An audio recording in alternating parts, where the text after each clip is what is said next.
Kagabi nagsukayan kagabi ng dugo si Brad Pitt. Huwag kang magpasalamat sa akin, Brad. Magpasalamat ka unang-una sa Panginoon.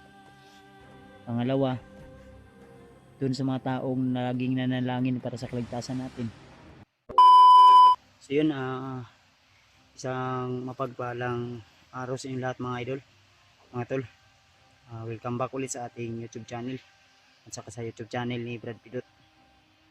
So, nandito kami ngayon pa rin sa bundok dahil hindi pwede na ilakbay pa natin si Brad Pitt na masama yung pakiramdam gawa ng sa sobrang gutom at pagod siguro to, at minsan ay nalilipasan din ng gutom at sa tindi ng uhaw.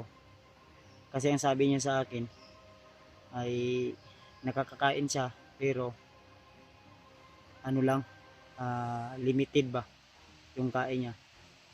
Kasi yung tumulong sa kanya na naiwan nung hinanap ako ng bandido na may hawak sa kanyang cellphone ay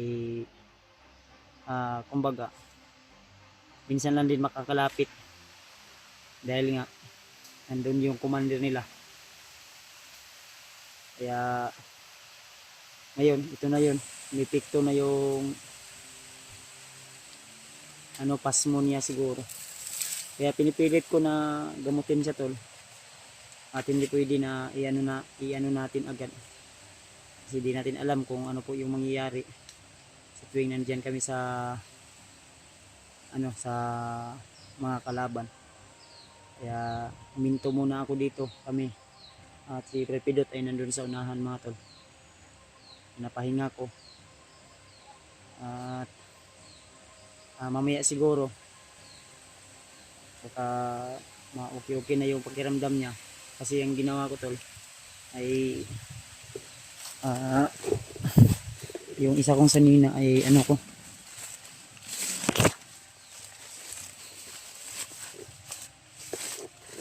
nakainom na yan ng gamot, tol. Brad, kurog yapon ka? Tugnaw yung paminaw? Yun yung problema ko, tol. Nanginginig siya dahil sa lamig daw. Kaya nahirapan akong ilakad to si Brad Pitt. Ayan, Brad, basa mo na yun. Init ikaw? Init yung kanyang tol, pakiramdam. Lulu ya, bro. Gilangin na kayo nung magkatugay ng tambal ganyan.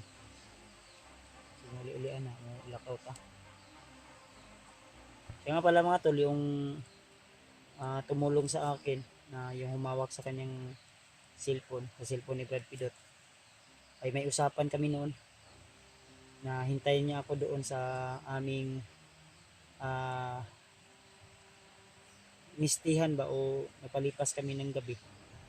At doon kami sinabi ko sa kanya na hintayin niya ako doon kung ano man yung mangyari ay huwag kang alis hanggat hindi ako makakarating. Kaya pray natin, tol, na ligtas siya dahil hindi pwede na agad-agad ko siyang isasama dahil mahalata siya ng commander. Kung sakaling man nahalata siya ng commander, may option siya kung saan siya pupunta o saan niya ako mahahanap. Dahil yung usapan namin, kung ano man yung mangyari, pilitin yung dalawa ng kasama mo na dalhin yung kasama mo doon sa ating napag-usapan na area. Kaya ngayon hindi pwede na ilakbay ko si Brad Pitt dahil nanginginig sa lamig at init ng yung katawan. Dahil ang sabi ni Brad Pitt sa akin ay sa isang araw minsan maaabutan lang siya ng tinapay, biskwit, din tubig. Ang tubig maliit lang, dimdim lang sa kanya, mabasa lang yung kanyang buti na lang talaga ay minsan naaabutan siya talaga ng pagkain yung nagbantay. Pero hindi masyadong marami to. Lipas na rin yung oras. Pagtanghali, bigyan siya ng pagkain. Nasa mga bandang alas 3 o alas 2 na. Kaya hindi na, wala na, pass mo na. Kasi yung pakiramdam talaga ng tao tol, ay hindi po talaga yan parang sili na pagkain mo ay aanghang agad. Kagaya sa akin, sakaling man, simba ko lang, lalayo lang. Sobrang pagod. Hindi natin alam ba na pagbaba, bibigay yung katawan. Kaya ito ngayon, ito yung nangyari kay Brad Pidot. Sa sobrang gutom, pagod at uhaw. Sabi niya, di rin nasasalo ng kasama niya doon na kasama na humawak kay Brad Pidot ang cellphone. Di rin maano ng kasi may mga kasama din siya. Minsan talaga kahit sinisita niya, siya pa nga yung aawayin.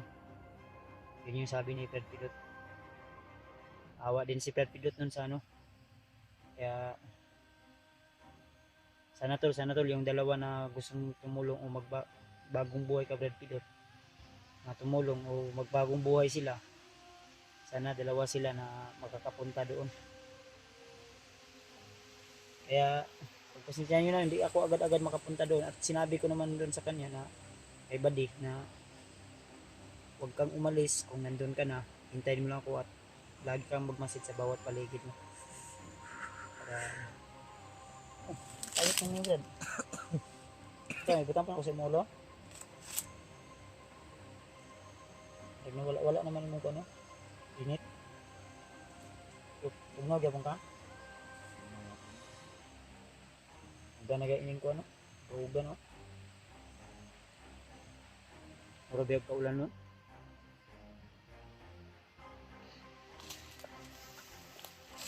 Yan si Brad Pidot mga tol. Medyo namayat si Brad Pidot. Mayat yung ka Brad ba? Ang problema da Brad, kaya akong sanina da nga bilin sa akong bag Brad. Kaya kuha na Brad. Kini wala ka na nalaban manggod. Yan tol sa lahat ng mga solid supporter ni Brad Pidot. So ayan, ito na po yung kalagayan ni Brad Pidot ngayon. Hindi man mabuti yung pakiramdam niya sa ngayon. Sana tol, ipag-pray niya tol na lalakas agad yung kanyang pangangatawan. Kagabi nagsukayan ng dugo si Brad Pidot. Kaya nga hindi ako naka-upload ng video kanina dahil walang signal dito banda. Kailangan ko pang ilakad yung camera ko, hanap ako ng signal. Hindi ko rin pwedeng maiwan si Brad Pidot dito sa area na ito. Tugnaw yung kay Brad? Ha? Inakainam naman kagtambal basi mawala rin na tao di ay. Ina lang kugma ko na. Kuan sa angin ba? Kung taong gipa inom sa mo Planax ug kuan.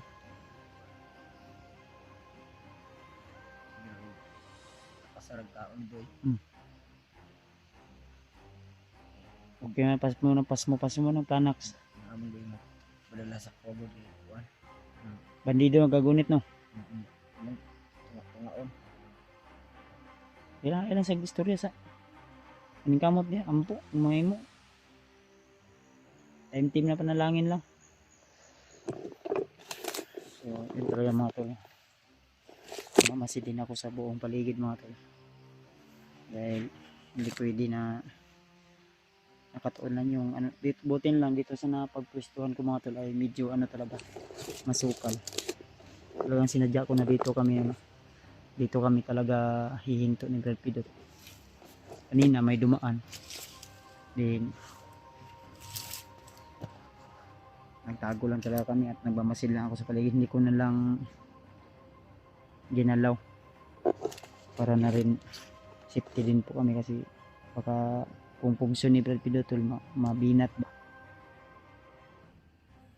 maano siya, mas lalong lalala yung kanyang kondisyon. Brad, last na beto akong ipakaon sa imo ganiha nga kuan, biskwit.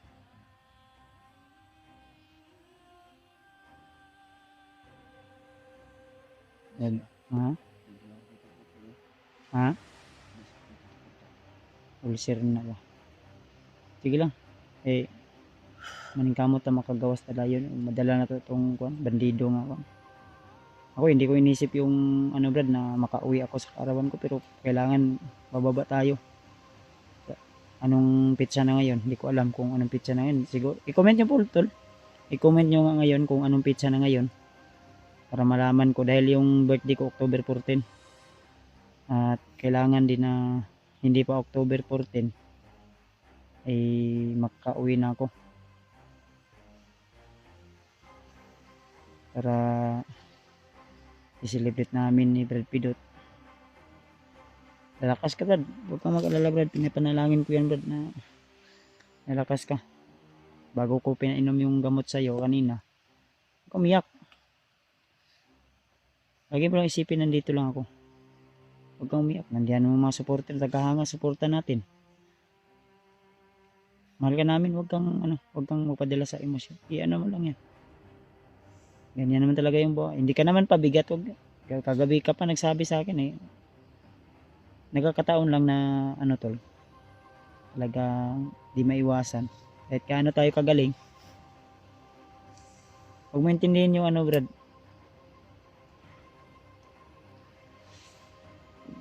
Salamat talaga, Brad. Tulungan sa akin. Huwag mong isipin yun, ang mahalaga, ligtas ka at Kahit anong hirap yung pinagdaanan mo. Pilit mo pa rin para ligtas ako. huwag kang magpasalamat sa akin Brad. Magpasalamat ka unang-una sa Panginoon. Pangalawa, dun sa mga taong laging nanalangin para sa kaligtasan natin. Dumaan na yung lindol, kidlat, malakas na ulan, pero hindi ako tumigil para hanapin ka. Buti na lang nakahanap ako agad ng signal para kumustahin yung mag-ina ko doon. Okay na lang yung sitwasyon na doon. Kaya salamat tayo talaga sa Panginoon. Sige lang, ilabas mo lang yung sama ng loob mo.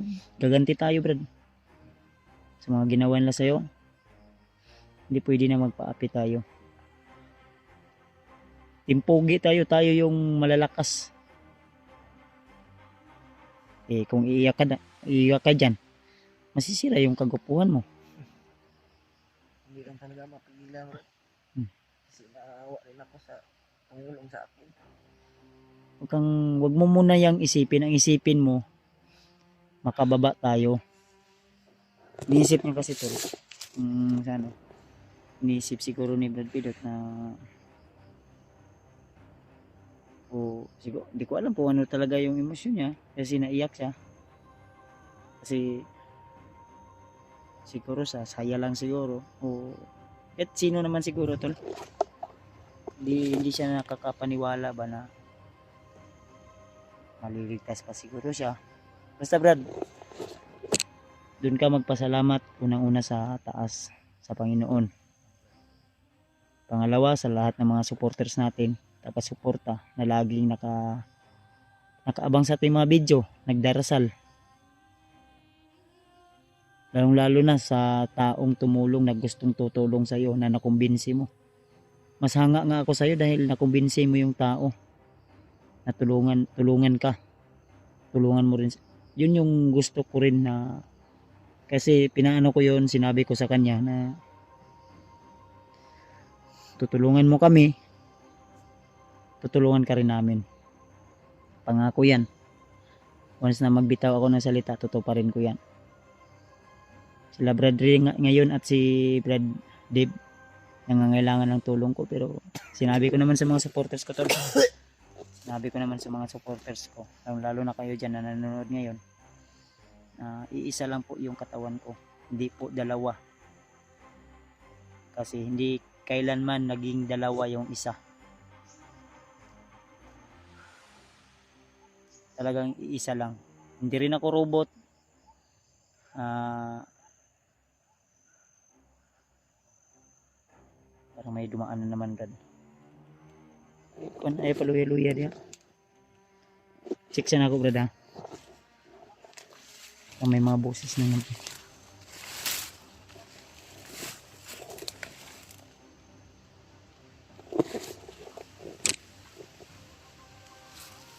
May dumaan na naman talaga.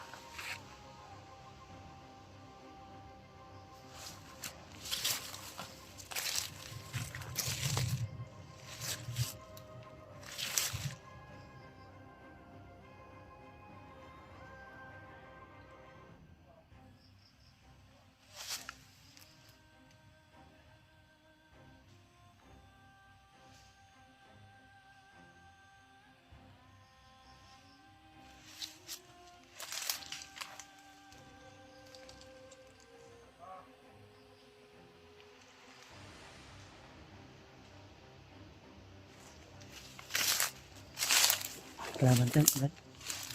Kelaban sana. Ayun.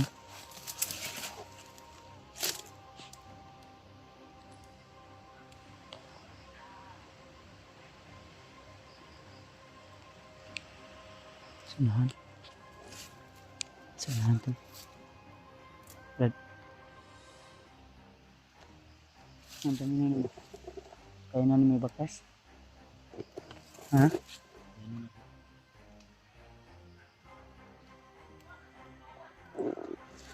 Ayun.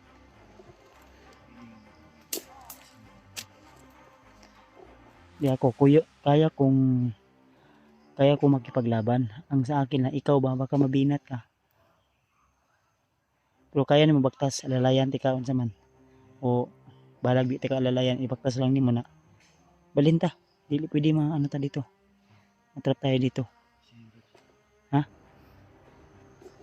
Silipon sa kotsonahan.